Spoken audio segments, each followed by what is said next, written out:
से मैंने डिग्री पढ़ चुका था, बहुत अच्छे से डिग्री वाला क्लियर था। और मैं जब उसी चीज को फिर से रेडियन में पढ़ूंगा तो थोड़ा सा तो लोचा होगा दोस्तों, थोड़ा सा कंफ्यूजन जैसा होगा, बट आपको नहीं होने वाला। ध्यान से इस वीडियो को देखिए।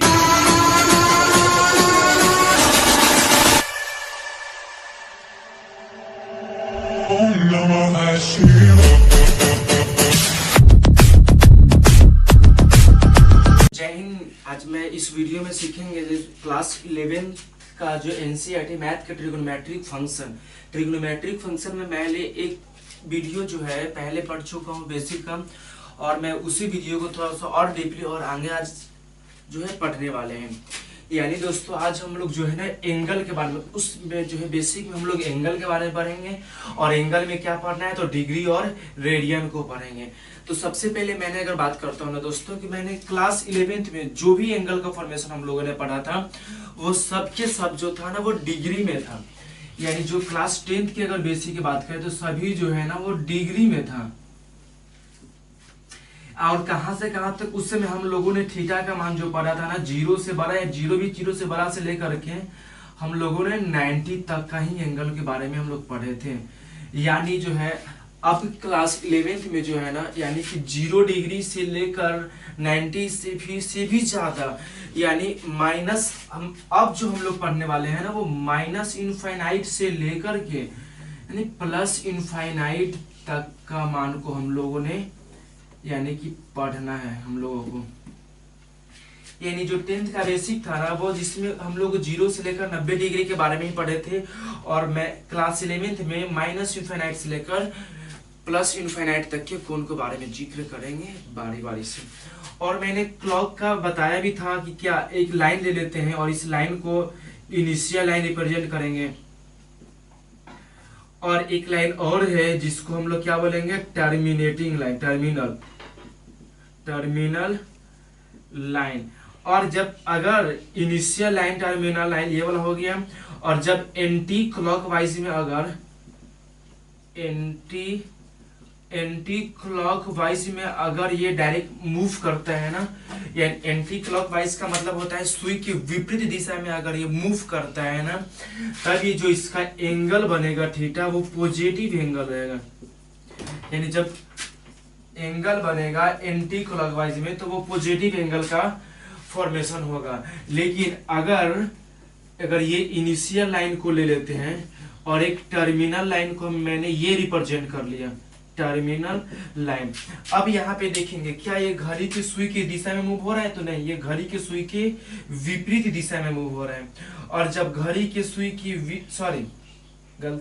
ये घड़ी की सुई के दिशा में मूव कर रहा है, यहाँ पे जो था ना वो एंटी क्लॉकवाइज यानी सुई के विपरीत दिशा में था, और यहाँ पे जो है ना ये सुई के दिशा में है, यानी कि ये क्लॉकवाइज में है। यानी जब क्लॉकवाइज में रहता है ना दोस्तों तब यहाँ पे जो भी थीटा बनेगा ना वो निगेटिव में बनेगा, यानी क्या निगेटिव एंगल रहेगा। मैंने पिछले वीडियो में यही सीखा था कि जब वो किस वाइज एंटी क्लॉकवाइज में अगर रहता है ना तब जो एंगल का फॉर्मेशन होगा वो जो होगा पॉजिटिव होगा, और जब क्लॉकवाइज में रहेगा सोचिएगा ये इनिशियल लाइन, और जब क्लॉकवाइज में रहेगा तो जो एंगल का फॉर्मेशन होगा ना वो क्या होगा, तो वहां पे जो है ना हो जाएगा निगेटिव एंगल हो जाएगा। तो ये मैंने पिछले वीडियो में सीख लिया था, और मैं अभी इस बात को अगर ध्यान देते हैं एंगल की बात में दोस्तों, तो अगर एंगल ये सबसे पहले अगर मैंने यहाँ पे एक रिप्रेजेंट के लिए ये हो गया इनिशियल लाइन, और दोस्तों यहाँ से ये जो कर दिए वो कर दिए टर्मिनल लाइन। अब बताने यहाँ पे भी किस वाइज में, तो जब ये स्ट्रेट लाइन के रूप में आ जाएगा ना तो यहाँ पे जो एंगल का फॉर्मेशन होगा वो कितना डिग्री होगा, तो वो 180 डिग्री का होगा दोस्तों। अगर मैं इनिशियल लाइन को यहाँ पे रख दिया हूँ और टर्मिनल लाइन को मैंने यहाँ पे ला दिया, तब यहाँ पे जो कोण बनेगा वो कितना बनेगा 270 डिग्री का। लेकिन एक बात को और हम रिप्रेजेंट कर दोस्तों, अगर इनिशियल लाइन ये वाला है और टर्मिनल लाइन भी यही हो गया, यानी एक राउंड लगाकर फिर वो इसी पे आ जाता है, तो अगर ऐसा केस में देखिएगा फिर क्या एक इनिशियल लाइन था, फिर एक राउंड लगाकर फिर इसी बिंदु पे आ गया, यानी कि जब एक राउंड पूरा लगा देगा तो ये 360 यानी कि 360 डिग्री का एंगल का फॉर्मेशन होगा। और इसके बाद ध्यान दीजिएगा दोस्तों, यहाँ पे क्या हो गया, इनिशियल लाइन ये वाला हो गया, और मैंने एक राउंड बनाया था, ये टर्मिनल लाइन हो गया। एक राउंड गया और एक राउंड लाकर और आगे क्या, और आकर के फिर ये यहाँ पे रुका, यानी ये वाला कौन सी लाइन हो गया, टर्मिनल लाइन हो गया। यानी एंगल जो है बहुत सारा राउंड लगा सकता है, यानी कि इसका इनफाइनाइट तक का एंगल का मान होगा, बट बशर्ते कि एक राउंड के बाद, यानी कि मैं इसकी बात करूँ ना, तो एक चक्कर लगाने के बाद फिर वो 0 डिग्री जैसा 0, 30, 45, 60 करते करते फिर 90 जैसा आ रहा है, यानी एक सर्कल के बाद इसका एंगल का वैल्यू मतलब इसकी मान जो फिर से वही रिपीट करना शुरू करने लगेगा। लेकिन मैंने जो भी कुछ पढ़ा था वो सब अभी डिग्री में है। लेकिन दोस्तों ये जो है ना, अगर एंगल के ऐसे मतलब जो क्लास 11th मैथ की बात कर रहे हैं ना, तो यहाँ पे हमें डिग्री में नहीं पढ़ना है दोस्तों, रेडियन में पढ़ना है। यानी कि हमें यहाँ पर एंगल को जो पढ़ेंगे ना वो रेडियन में पढ़ेंगे। पहले से मैंने डिग्री पढ़ चुका था, बहुत अच्छे से डिग्री वाला क्लियर था, और मैं जब उसी चीज को फिर से रेडियन में पढ़ूंगा तो थोड़ा सा तो लोचा होगा दोस्तों, थोड़ा सा कंफ्यूजन जैसा होगा, बट आपको नहीं होने वाला। ध्यान से इस वीडियो को देखिएगा दोस्तों। अब यहाँ पे अगर बात करते हैं, ध्यान दीजिएगा, एक रेडियन की बात करते हैं और यहाँ पर डिग्री की बात करते हैं। डिग्री में और रेडियन पहले मैं समझूंगा ना कि ये दोनों के बीच में रिलेशन है, तो कौन सी रिलेशन है। यानी अगर डिग्री की रिप्रेजेंटेशन की बात करें ना, तो इसको बस एक बिंदु सर के ऊपर में बिंदु दे दीजिए, यानी थीटा डिग्री हो गया। अगर मैं यहाँ पे बात करता हूँ ना, अगर मतलब इस तरह से कोई एंगल रहेगा, अगर इसके ऊपर में अगर सी आ जाता है दोस्तों, तब वो किसी में हो जाएगा, रेडियन में हो जाएगा। और रिप्रेजेंटेशन की बात करते हैं, एक स्ट्रेट लाइन बनाता हूं मैं, यहाँ पे जो इधर बना है वो इनिशियल लाइन हो गया, इनिशियल लाइन हो गया। और दोस्तों मैंने एक इधर बनाई, ये जो है टर्मिनल लाइन हो गया। अब ध्यान दीजिएगा, पहले यहां से लेकर ये एंगल का फॉर्मेशन हो रहा है, यानी कि एंटी क्लॉकवाइज में हो रहा है। और जब ये स्ट्रेट लाइन पे रहेगा ना दोस्तों, तब यहाँ पर 180 डिग्री का कोण बनेगा। अब उसी बात को यहाँ पे करते हैं, मैंने एक स्ट्रेट लाइन ये ले लिया, और यहाँ पे ये वाला हो जाएगा इनिशियल लाइन, और यहाँ पे दोस्तों ये वाला हो गया टर्मिनल लाइन।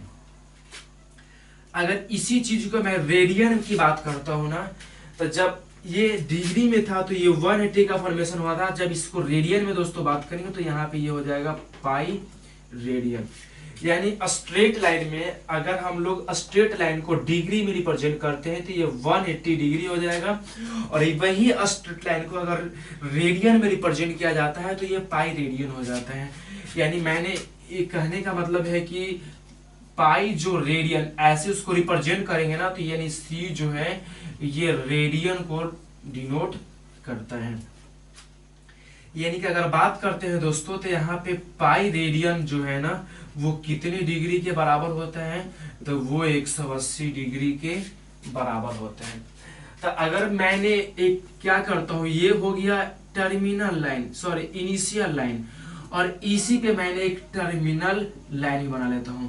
तो क्या पता ना, दोनों रेखा एक दूसरे पे है ना, तब यहाँ पे क्या होगा, 0 डिग्री भी इसको बोल सकते हैं, या इसको 0 रेडियन भी बोल सकते हैं। यानी जब दोनों के दोनों रेखा दोस्तों अगर एक ही पे रहता है ना, तो वहां पे रेडियन का वैल्यू और डिग्री का वैल्यू दोनों बराबर होंगे।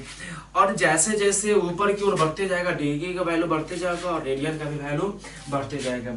और मैंने स्ट्रेट लाइन पे क्या सीखा कि जब एक स्ट्रेट लाइन पे रहता है ना, तब यहाँ पे 180 डिग्री का एंगल बनेगा, और यहाँ पे जब वो स्ट्रेट लाइन में रहता है तो रेडियन की बात करें तो वो पाई रेडियन का कोण बनाता है। अगर हम इसमें और देखते हैं ना दोस्तों, तो अगर बात करूंगा, अगर एक सर्कल की बात करते हैं, तो एक सर्कल में जो है एक राउंड माने पूरा एक सर्कल में 360 डिग्री का एंगल बनता है। अगर इसी बात को रेडियन में रिप्रेजेंट किया जाए ना, तो हमें पता था जब स्ट्रेट लाइन में पाई रेडियन बढ़ रहा है तो नीचे एक स्ट्रेट तो और आ गया, यानी यहां से यहां यानी नीचे भी क्या हो जाएगा पाई रेडियन। तो इसलिए टोटल जब सर्कल की बात करेंगे ग्राउंड का, यानी बन जाएगा 2 पाई रेडियन। यानी डिग्री की बात करते हैं यहाँ पे, तो जब एक सर्कल में आ जाता है तो एक सर्कल में जब भी एंगल का बनेगा ना तो वो 360 डिग्री का बनेगा। और जब एक सर्कल में चारों तरफ में एक राउंड बनाते हैं तो रेडियन की बात करें तो 2 पाई रेडियन बनता है। अब इसमें मैंने बहुत सारे फार्मूला को भी दोस्तों निकाल सकते हैं, ध्यान दीजिएगा। पहले आप खुद से ही बताइएगा जिस तरह से, क्या अगर आपको 270 डिग्री डिग्री में है इसका आपका मान पूछ दिया रेडियन में क्या होगा, यानी 270 डिग्री में दे दिया है और आपसे पूछा कि इसका मान को रेडियन में क्या होगा। ऑब्जेक्टिव क्वेश्चन इस तरह से आ सकता है। तो देखेंगे दोस्तों यहाँ पे मैंने अभी एक रिलेशन पढ़ा है, क्या रिलेशन पढ़ा है कि 180 डिग्री में कितना रेडियन होता है, तो 180 डिग्री में जो है पाई रेडियन होता है। तो ध्यान दीजिएगा पहले 180 डिग्री, तो 180 डिग्री में दोस्तों जब पाई रेडियन होगा तो क्या एक डिग्री में कितना होगा, तो पाई अपॉन 180। तो इसलिए हमें कितना को निकालना था 270 डिग्री को, यानी पाई अपॉन 180 इंटू 270। अगर काटेंगे तो ये 2 से ये 3 बार में कट जाएगा, यानी आ जाएगा दोस्तों 3 पाई बाई 2, यानी कि रेडियन में बात करें तो 3 पाई बाई 2 रेडियन हो जाएगा। यानी या इसको हम लोग ऐसे करके रेडियन का भी साइन दे सकते हैं, सेम ही बात है। अब इसी तरह का आप लोग कुछ हमको मान को बताइएगा, जरा सा बताइए 30 डिग्री दोस्तों, तो 30 डिग्री में कितना रेडियन होगा, जितना जल्दी फास्ट कमेंट सेक्शन में बता दीजिए आप। 30 डिग्री में कितना होगा, 45 डिग्री में कितना होगा, 6 डिग्री में कितना होगा, 90 डिग्री में कितना होगा, यानी सबको किस में बताना है, तो रेडियन में। कमेंट में आप लोग इस क्वेश्चन को जरूर बनाइएगा। इसी तरह दोस्तों अगर बात करते हैं क्या हम डिग्री से जिस तरह से हम लोग रेडियन में बदल चुके हैं ना, तो क्या रेडियन से भी तो डिग्री में बदला जा सकता है ना, तो हाँ बिल्कुल बदला जा सकता है। यानी कि हम लोग डिग्री से रेडियन में बदल सकते हैं या रेडियन से डिग्री में बदल सकते हैं। तो मैंने पहला ही क्वेश्चन को चेक करता हूं फिर से, देखिएगा सबसे फर्स्ट नंबर जो क्वेश्चन में था ना, मैंने डिग्री से यानी 270 डिग्री को अगर रेडियन में बदला तो 3 पाई बाई 2 रेडियन मेरा आया। अब इसी रेडियन से मैं इसको डिग्री बदलूंगा, तब मैं रिलेशन को याद करता हूँ। यानी रिलेशन क्या था कि 180 डिग्री में जो है ना पाई रेडियन होता है। अगर इसी बात को पलटकर बोलता हूँ दोस्तों तो क्या हो जाएगा यहाँ पर, यानी कि पाई रेडियन में कितना डिग्री होता है, तो 180 डिग्री होता है। तो इसलिए 1 रेडियन में कितना होगा दोस्तों, तो 180 अपॉन पाई। इसलिए मेरा कितना रेडियन था, यानी 3/2 पाई रेडियन में कितना होगा, तो मल्टीप्लाई कर देंगे, यानी 180 upon pi into 3/2 pi radian से कटेगा ना दोस्तों। यहाँ पाई से पाई कट गया और इससे ये कट जाएगा कितना 90 बार में, और मैं 90 में मल्टीप्लाई कर दूंगा 3 से, यानी कि आ जाएगा 270 डिग्री। यानी हम लोगों ने क्या डिग्री से रेडियन में और रेडियन से डिग्री के बीच में रिलेशन को पढ़ा, और दोनों में अगर डिग्री में दे दो तो हम लोग उसको रेडियन में निकाल सकते हैं दोस्तों, अगर रेडियन में दे दे तो उसे डिग्री में निकाल सकते हैं। यानी कि अब इसके बाद हम लोग आते हैं दोस्तों सर्कल में। ध्यान दीजिएगा अगर एक सर्कल की बात कर जाए तो अगर डिग्री में बात करते हैं ना, तो एक सर्कल में अगर डिग्री में बात किया जाए तो 360 डिग्री का कोण बनता है। अगर इसको रेडियन में बात करें ना, तो यानी कि रेडियन में जब इसको बात करेंगे तो ये 2 पाई रेडियन का एंगल बनेगा, यानी 360 डिग्री बोले या 2 पाई रेडियन बोले। अब इसको हम लोग देखते हैं क्या करते हैं। मैंने एक सर्कल को रिप्रेजेंट कर लिया और इस सर्कल में एक हम बनाते हैं रेडियस, और एक और रेडियस बना दिए। ध्यान से देखेंगे पहले एक रेडियस ये होगा, रेडियस यानी रेडियस को किसके द्वारा, आर के द्वारा रिप्रेजेंट करेंगे, और ये हो जाएगा क्या आर्क ऑफ लेंथ, यानी कि जिसको हम लोग बोलते हैं चाप की लंबाई, यानी कि आर्क ऑफ लेंथ, और ये हो जाएगा दोस्तों रेडियस। और यहाँ पे जो कोण का फॉर्मेशन होगा उसे हम लोग थीटा मान लेते हैं। यानी अगर क्वेश्चन में अगर क्वेश्चन में आर्क ऑफ लेंथ दे दे, अगर क्वेश्चन में आर्क ऑफ लेंथ यानी चाप की लंबाई एल दे दे और रेडियस दे दे, तो क्या हम इस थीटा के मान को निकाल सकते हैं ना। अगर क्वेश्चन में दोस्तों आर्क ऑफ लेंथ यानी चाप की लंबाई एल दे दे और थीटा आर दे देना, तो इसके बीच में कितना डिग्री का कोण बन रहा है, कितना रेडियन का कोण बन रहा है, वो मैं निकाल सकता हूं। यानी एक रिलेशन होता है दोस्तों, थीटा बराबर एल अपॉन आर, थीटा बराबर एल अपॉन आर। और लेकिन ये जो थीटा रहता है ना दोस्तों, वो रेडियन में रहेगा। यानी हम जब भी इस फॉर्मूला से मान को निकालेंगे, तो जो भी मेरा एंगल का मान आएगा, थीटा का मान आएगा दोस्तों, वो किस में होगा, तो हमारा रेडियन में होगा। और यहाँ पर एल क्या कह रहे हैं, ये चाप की लंबाई गिवन रहेगा, दिया हुआ रहेगा, और आर जो है त्रिज्या भी दिया हुआ रहेगा। यानी जब चाप की लंबाई और त्रिज्या को दोस्तों दे देना, तब हम लोग थीटा निकाल सकते हैं, और जो भी थीटा का मान निकलेगा वो किस में होगा, तो रेडियन में होगा।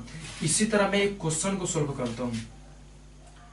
अगर मैंने एक सर्कल ड्रा कर लिया और एक सर्कल में इसकी रेडियस को ले लेता हूं 2, नहीं, जो इसका रेडियस है दोस्तों, इसको हम लोग 4 मीटर ले लिए, यानी ये रेडियस हो गया 4 मीटर, और ये जो चाप की लंबाई है इसको हम लोग 2 मीटर ले लेते हैं। अब बताना था, हमसे पूछा क्वेश्चन कि इसमें इसके बीच में जो है कितना डिग्री का कोण बनेगा, सॉरी कितने एंगल का फॉर्मेशन करेंगे, मतलब कितना रेडियन का कोण बनेगा। इसमें डिग्री का कोण नहीं बनता है, जब भी बनेगा तो क्या रहेगा, वो थीटा जो रहेगा वो रेडियन में रहेगा। फिर हम अपने क्वेश्चन के अकॉर्डिंग या आंसर के अकॉर्डिंग उसको रेडियन में या रेडियन से डिग्री में मतलब बदल सकते हैं। तो अब देखते हैं, मैंने भी फॉर्मूला क्या पढ़ा, थीटा बराबर एल अपॉन आर, यही फॉर्मूला है एंगल निकालने के लिए। अब यहाँ पे थीटा को तो थीटा रहने देते हैं, एल तो एल का वैल्यू कितना है दोस्तों 2 मीटर, और आर का वैल्यू कितना है 4 मीटर। अगर हम अभी बात करूं ना यूनिट की, तो यहाँ पर भी मीटर में और ये भी मिनट में मीटर में है। यानी दोस्तों दोनों सेम यूनिट में रहना चाहिए। अगर एक अलग है ना, तो पहले दोनों को सेम यूनिट में कन्वर्ट करेंगे तो ही बनाएंगे। अब यहाँ पे दोनों सेम यूनिट तो हो गया, मीटर से मीटर कट गया, और ये कितने बार में कट जाएगा, 2 बार में कट जाएगा। यानी दोस्तों आ गया 1/2, और ये किस में है, तो ये जो मेरा मान आया ना वो रेडियन में आया, यानी कि 1/2 रेडियन एंगल का फॉर्मेशन होगा। ये था हमारा रिलेशन डिग्री और एंगल में क्या रिलेशन होता है, डिग्री से रेडियन हम लोग कैसे बदलेंगे, चाहे रेडियन से डिग्री में कैसे बदलेंगे। आज के लिए इतना ही, इसके बाद हम लोग और अगले वीडियो में समझेंगे। तब तक के लिए जय हिंद, जय भारत।